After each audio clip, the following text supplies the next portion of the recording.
Bonjour la classe. Ce matin, nous allons aborder le cours de statistiques. Donc, chapitre 10, série statistique double.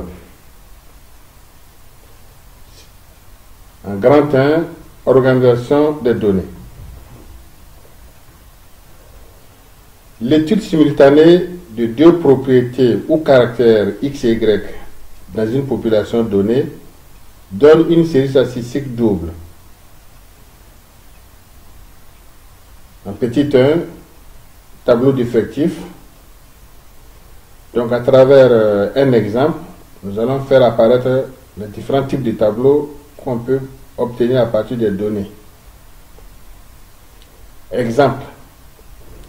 Des enquêtes menées auprès des 11 élèves d'une classe de terminale C concernant les notes de sciences physiques et de mathématiques obtenues pendant l'examen blanc ont permis de dresser les tableaux suivants. Donc, voici les tableaux.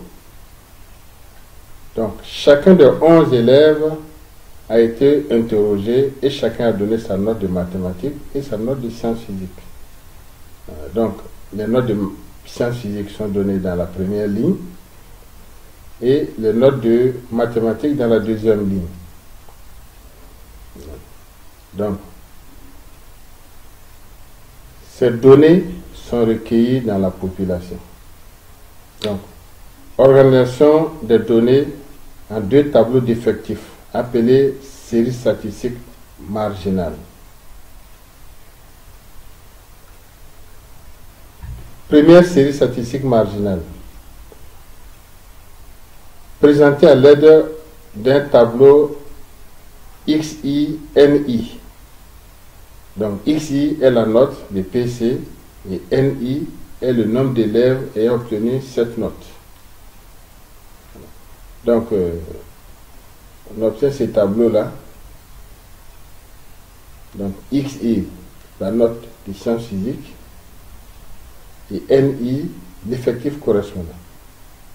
On dira qu'il y a 4 élèves qui ont obtenu 11 en PC. 6 élèves ont obtenu 15 et 1 élève a obtenu 19. Donc, ici, les modalités sont 11, 15, 19 et d'effectifs respectifs 4, 6 et 1.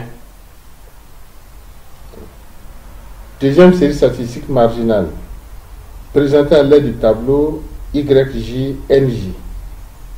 YJ est la note de mathématiques et NJ est le nombre d'élèves ayant obtenu cette note.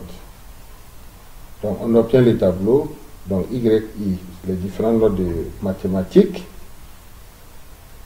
et les effectifs correspondants. On dirait qu'il y a 3 élèves qui ont obtenu 10 en mathématiques, 5 ont obtenu 12, 2 ont obtenu 15 et un seul a obtenu 18. Voilà. Donc ici, les modalités sont 10, 12, 15 et 18. D'effectifs respectifs 3, 5, 2 et 1. Ok. Pour chacune de ces séries statistiques marginales, on peut demander le calcul de la variance, la moyenne d'abord, la variance, l'écart type. Voilà. Donc, on peut demander quelle est la moyenne des élèves en mathématiques ou encore quelle est la moyenne des élèves en sciences physiques pendant l'examen blanc. Et on a vu des formules dans les classes antérieures qui permettent d'avoir ces valeurs-là. Ici, ce n'est pas l'objet de notre étude.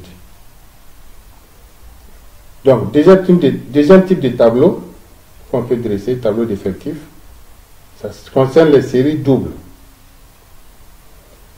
Les tableaux peuvent être organisés en un tableau à double entrée, XI, YJ, NIJ. Les modalités sont des couples, XI, YJ et les effectifs correspondants notés NJI. On obtient alors le tableau d'effectifs suivant. Donc, la première ligne, on a les notes de sciences physiques. Et la première colonne représente les notes de mathématiques. Voilà.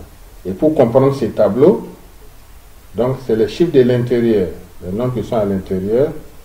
On a ici 2, qui signifie que 2 élèves de la classe de terminale C ont eu 11 en sciences physiques et 12 en mathématiques. De même, on dirait ici, 3 élèves de la classe de terminale C ont obtenu 15 en sciences physiques et 12 en mathématiques. Par contre, aucun élève n'a 19 et 12. Par contre, on dirait ici qu'il y a un élève de la classe de terminale C qui a eu 19 en PC et 18 en mathématiques. Voilà. Donc c'est comme ça, il faut lire, il faut comprendre ces tableaux.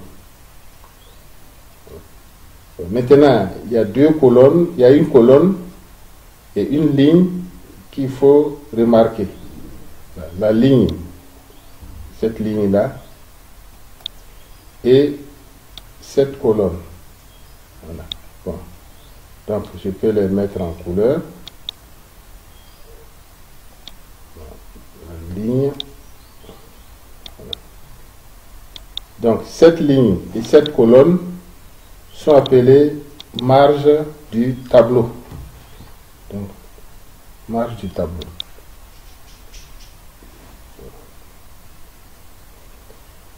On a, par exemple, 15, 12, 3, qui signifie que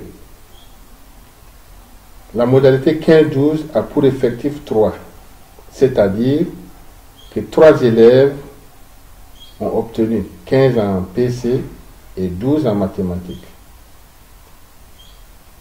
Donc, le rapport 3 sur 11, donc l'effectif sur l'effectif total, qui donne 0,27, soit 27%, est la fréquence de cette modalité.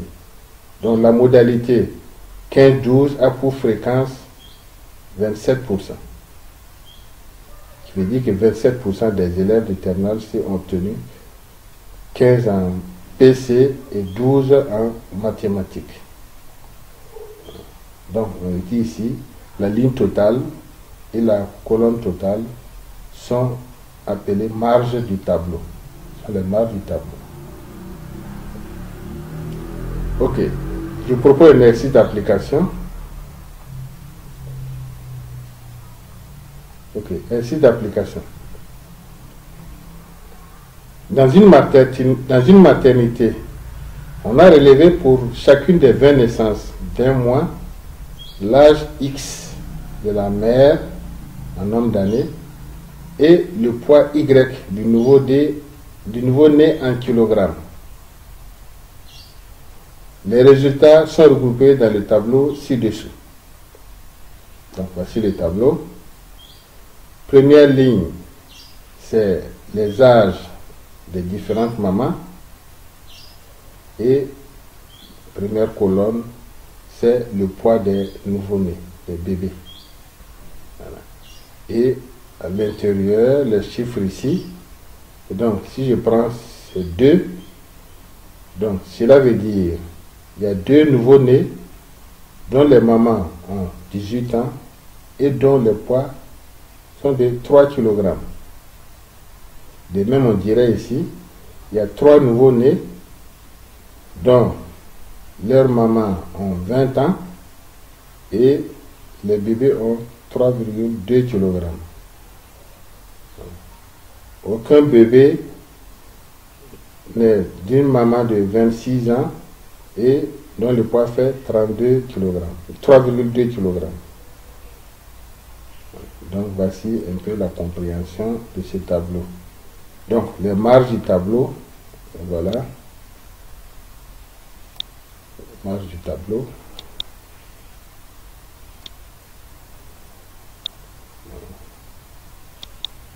Donc voici les marges du tableau. Donc, question posée. Première question, on dit, quelle est la population concernée par cette étude? Toute l'étude se fait dans une population donnée. Donc, quelle est la population concernée par cette étude? B. Quels sont les caractères étudiés? Petit 2. Déterminer les séries statistiques marginales associées aux caractères X et Y. Donc, voici les 3 questions posées. Et je propose une correction. Petit 1, petit a. La population étudiée est l'ensemble des 20 bébés nés dans une maternité en un mois. Donc, les caractères étudiés sont l'âge de la maman et le poids du nouveau-né, du bébé. Donc, ce sont les 2 caractères qu'on utilise dans la population. Petit 2, troisième question. On demande de donner les séries statistiques marginales associées à chaque caractère. Donc, première série statistique marginale associée à X. Donc, on a, ça concerne les âges des mamans, des différentes mamans. Donc là, on a des mamans qui ont 16 ans, il y en a qui ont 18, 20, 22, 26. Et les effectifs correspondants. Donc, ça veut dire ici, on a une maman qui a un âge de 16 ans. 5 mamans ont 18 ans. 4 mamans ont 20 ans. 6 mamans ont 22 ans. Et 4 mamans ont 26 ans. Donc ça, c'est pour la première série statistique marginale. Deuxième série statistique marginale associée à Y. Voilà. Donc ça concerne le poids des différents bébés et les effectifs correspondants. Donc on a un bébé qui a un poids de 2,6 kg, 5 bébés ont un poids de 2,8 kg, voilà, ainsi de suite. Donc 4 bébés ont un poids de 3,2 kg, 2 bébés ont 3,4 kg et 2 bébés ont un poids de 3,6 kg. Donc voilà un peu ce qu'on appelle le nuage, ce qu'on appelle le tableau d'effectifs, donc les différents tableaux d'effectifs qu'on peut dresser. Ok. Donc un petit 2, le nuage de points associé à une série statistique double. Un petit a, définition. Soit XI, YJ et NIJ, une série statistique double. Le plan étant muni d'un repère orthogonal. L'ensemble des points du plan de coordonnées XI, YJ, tels que NIJ différent de 0, est appelé nuage de points associé à la série statistique double. Donc c'est l'ensemble des points, des nombres, des couples, si vous voulez, où l'effectif n'est pas nul. Donc si l'effectif est nul, on ne le prend pas en compte. Donc exemple, je vais donner un exemple. Dans un repère orthonormal, unité graphique 0,5 cm, représentez le nuage de points correspondant au tableau XI, YJ de l'exemple 1A. Donc l'exemple 1A qu'on a vu en haut, concernant les notes de mathématiques et les notes de sciences physiques obtenues par les élèves de terminale C à l'examen blanc. Donc, on a repris le tableau ici. Voilà. Donc, les notes de sciences physiques et les notes de mathématiques.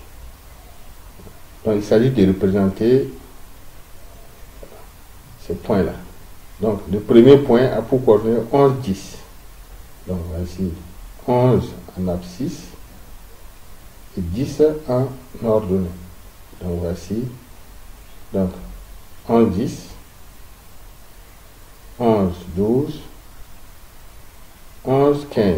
Donc, 11, 10, 11, 12, 11, 15. Donc, ce sont ces 3 points.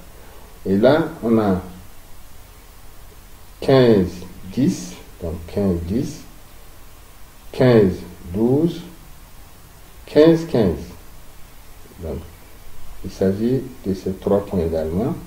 Et le dernier point, ça fait 18, 19, 10. Donc, c'est ces points-là. Donc, on a un nuage qui est constitué de 7 points. 7 points. Ok. Et donc, j'ai essayé de représenter ce nuage de points sur un papier millimétré. Donc, vous avez ici les repères orthonormés. Donc, on a les notes de sciences physiques et vous avez les notes de mathématiques. Voilà. Et voici les 7 points du nuage. Ok. Ensuite, un petit b, qu'est-ce qu'on appelle point moyen d'un nuage de points. Donc, point moyen d'un nuage de points. On appelle point moyen d'un nuage de n points, mi, de coordonnées x, y, le point grand G de coordonnées xg, yg, tel que xg est égal à la moyenne des x, donc somme des xi sur le nombre total de xi, et yg c'est la moyenne des yi, donc somme des yi sur le nombre total de yi. Ok. Donc, exemple, si nous revenons à notre exemple plus haut, on nous demande de trouver le coordonnée du point moyen. Donc là, nous avons xg, donc on aura 11, plus 11, plus 11, plus 15, plus 15, voilà, plus 19 divisé par 7, parce qu'il y a 7 points. Donc ça nous donne 13,86.